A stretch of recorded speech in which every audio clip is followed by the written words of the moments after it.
It's Friday.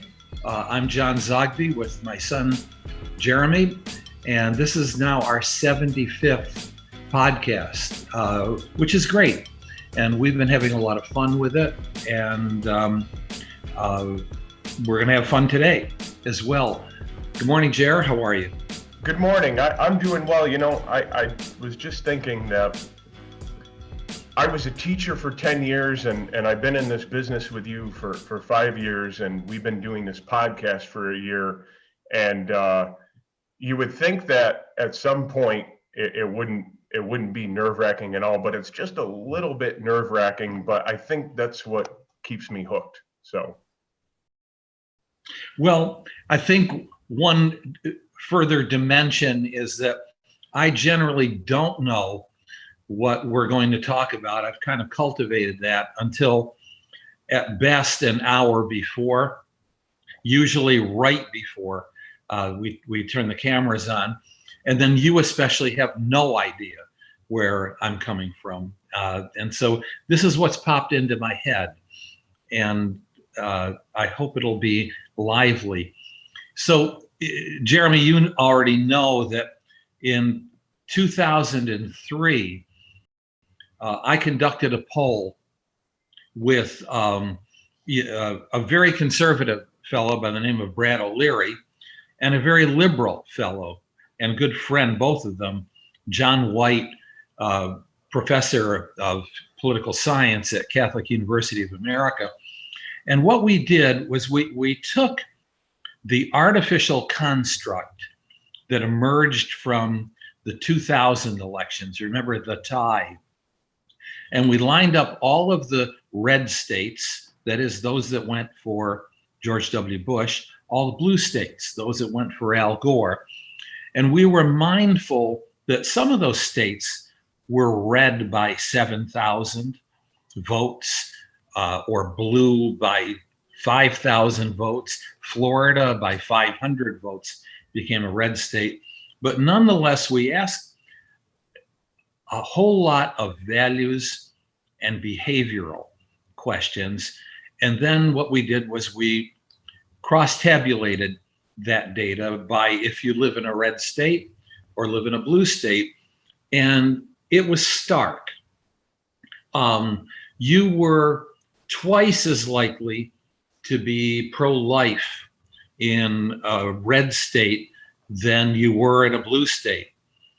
I remember this number very well. 61% of the voters that lived in red states said, I carry a gun or possess a firearm.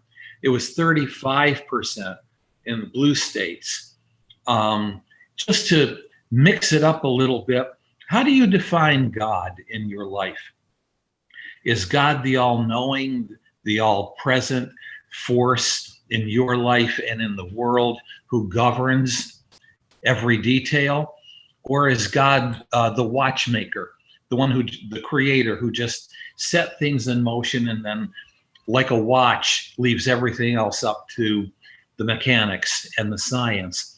You were twice as likely to believe that God was a watchmaker just by living in a blue state than a red, and so on down the line. And I remember this got an enormous amount of play in the news media.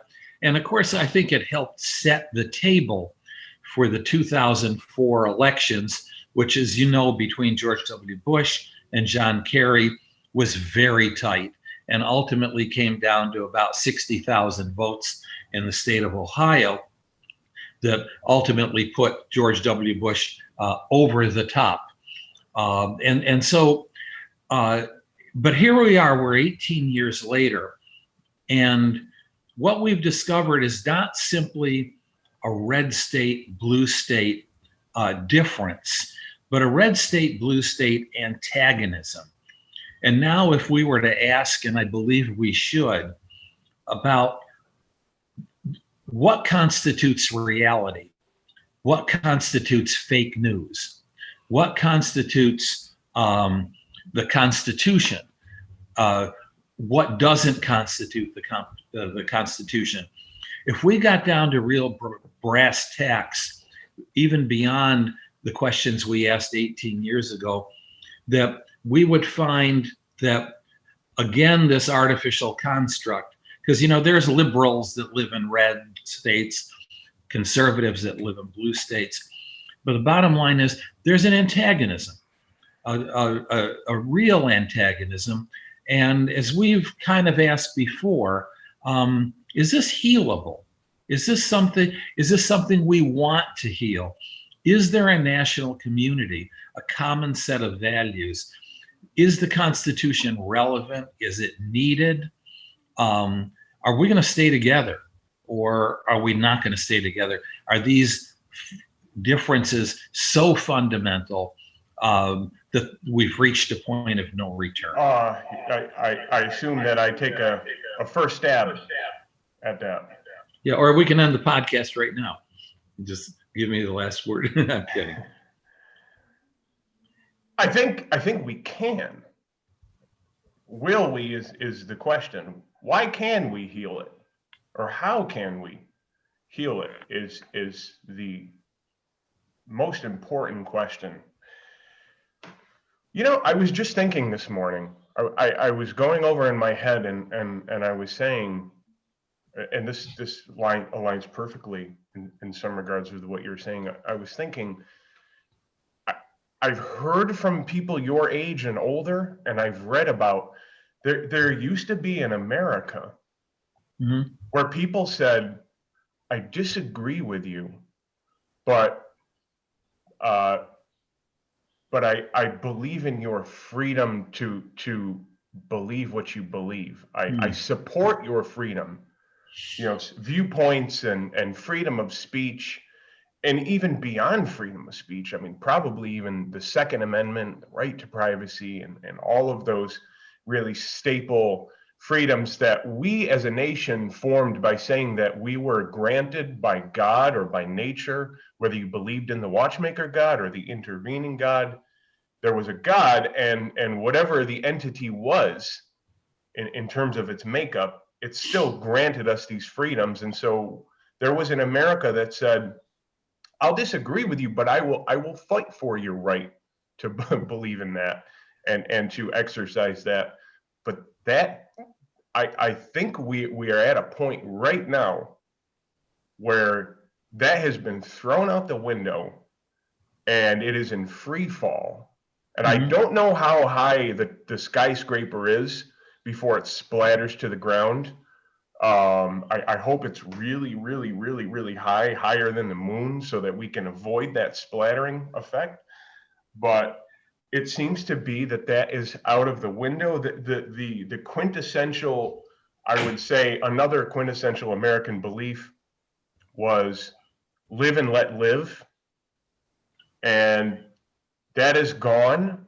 That there has always been a divide in this country of urban versus rural, and that's playing out still to this point. That was the divide between the anti-federalists and the federalists, the Jeffersonians and the Hamiltonians, the populism versus the mercantilism, and the agrarian versus the cosmopolitan. And the data that you cited from that study in 2003 is largely still showing that we have that, but there's an extremism, and I'm going to be fair in saying that there's an extremism on both sides. But if we are to heal, to go back to your question, we need to understand that these values are shaped by environment. Now, I know you said, for example, there are a lot of Democrats who live in red states, but there are a lot of people in red states who have lived in red states for generations, and their environment and their lifestyle has shaped their living.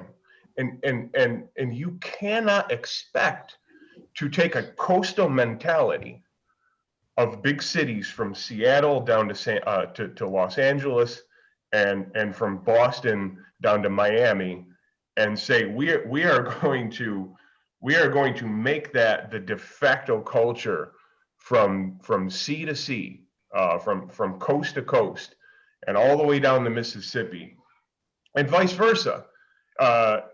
So it's a big country. There's a lot of there's a lot of different geographical factors and environments that shape these values and philosophies, and we need to understand that you have to live and let live. Otherwise, are we really going to go to war? I mean, is the essence of democracy to be, let's get that 50.5% or that 51% and ram down our agenda, ram it down the throats of the opposition. That is what we've become, and that it will break this country. There's no question about it. The question is when. When will the dam break? Okay. So, unfortunately, the political party structure in this country has become beholden to this antagonism in such a way that it's outmoded. So I may run in my district and be able to function well in my district, whether my district is 100, is 70% Democrat. I'm running as a Democrat. 70% Republican, and I'm running as a Republican, but I can still serve my district. The problem is when I go to Washington and the party leadership says, we got to line you up, you've got to vote our way. And our way is, regardless of whether you agree with the Democrats or not, our way is to oppose. Whether you agree with the Republicans or not, our way is to oppose.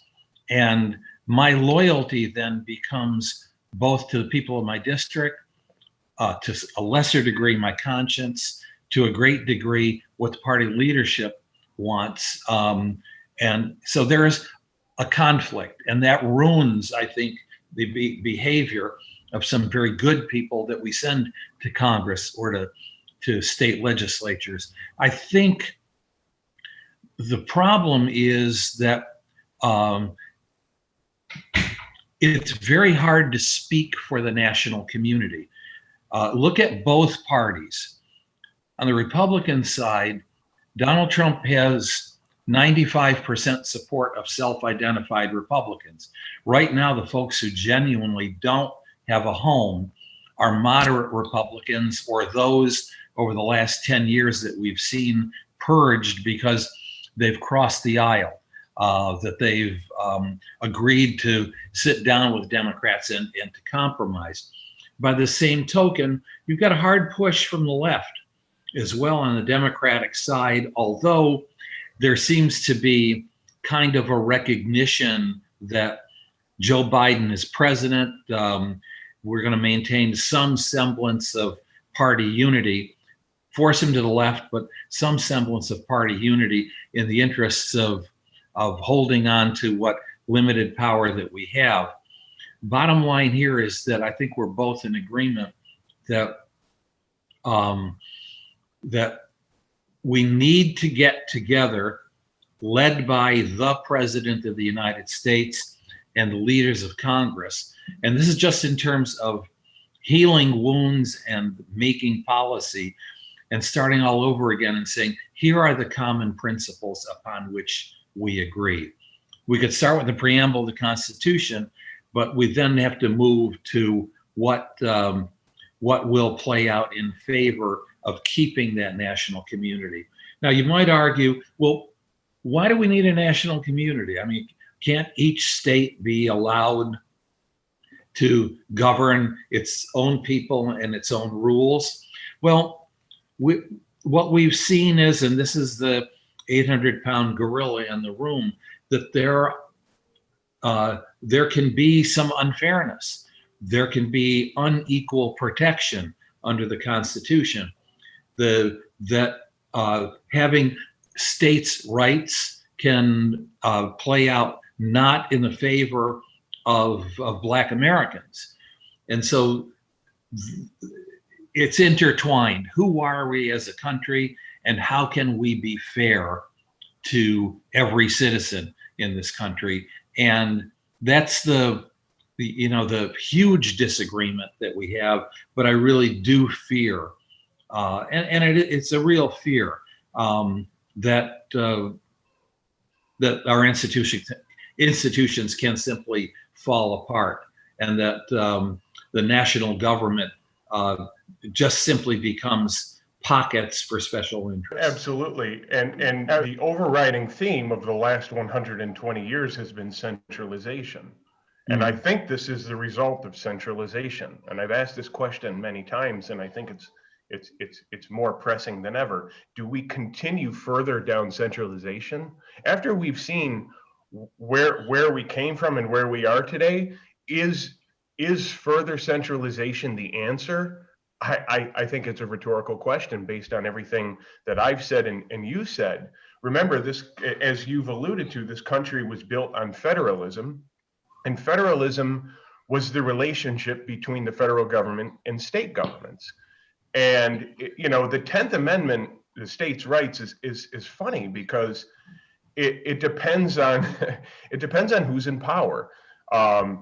People on the left or Democrats love to cite it when it works to their advantage, and people on the right and conservatives love to cite it when it works to their advantage. And that's been the history. That was the case in the 19th century. It wasn't just an old Dixie kind of thing, you know, an old slavery kind of thing. I mean, going back to the very beginnings of the nation, Massachusetts threatened to secede from the country, from the Union.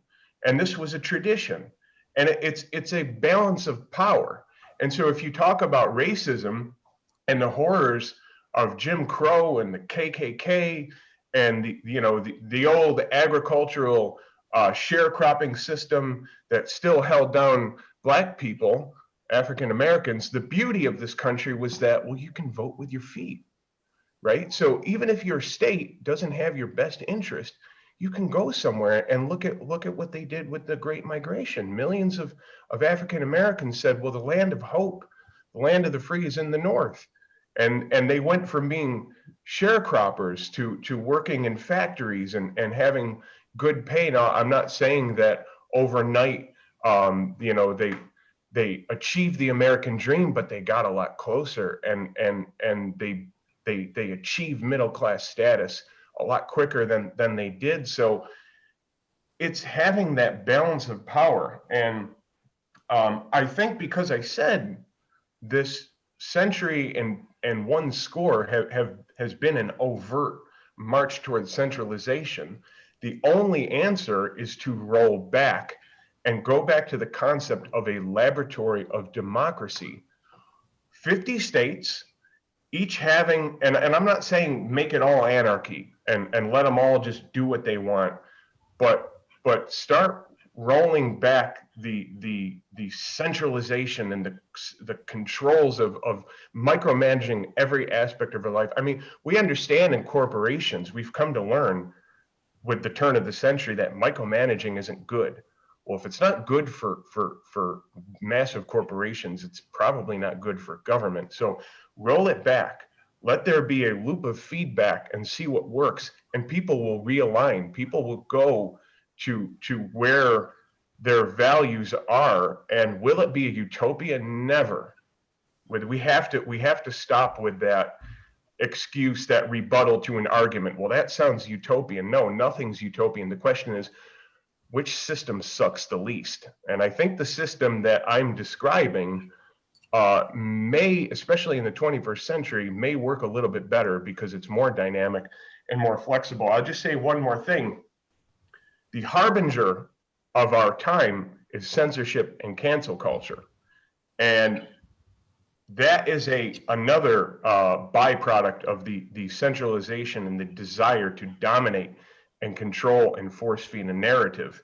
And if we continue to go down that road, I don't think any of us are really prepared for what that looks like, because I can see it very clearly. That will pit brother against brother. It will pit neighbor against neighbor, and it could likely lead to some form of national suicide. So I'm going to leave on this note on agreeing with you on that. I'm not ready to go with the decentralization model. I do agree that the states are the laboratory for democracy, but I also think that there has to be some form of national set of values, some sort of guiding light and guiding hand that binds everyone together. But with that said, at this point, what I'd like to do is announce that we will have our first podcast guest in September. Details to follow, but Parag Khanna, who is a favorite author of mine, who has written a number of books about the future, is now coming out with a book called Move. And it's about how millennials actually, as I've written over a decade ago, are actually global citizens and actually borderless to a large degree, will go wherever the opportunities are, and the opportunities are boundless geographically. I'll have more about that, but you may want to check him out. Parag, P-A-R-A-G, Khanna, K-H-A-N-N-A. He'll be our first guest sometime in September, and we'll talk about that then. A lot of what you just said about the ability, the freedom to move, could be the antidote to, a number of economic and political injustices. And so I think that's it for this week. Always good to talk to you. Same here. Let me just close with a question. If we're going to have a national community, and many of us are very concerned and frustrated and angry with what we have in Washington, D.C., can we really trust that leadership? Or can regions and states point to a direction? It's just a question to ponder over the weekend. Okay, I'm pondering. Me too. Have a good week.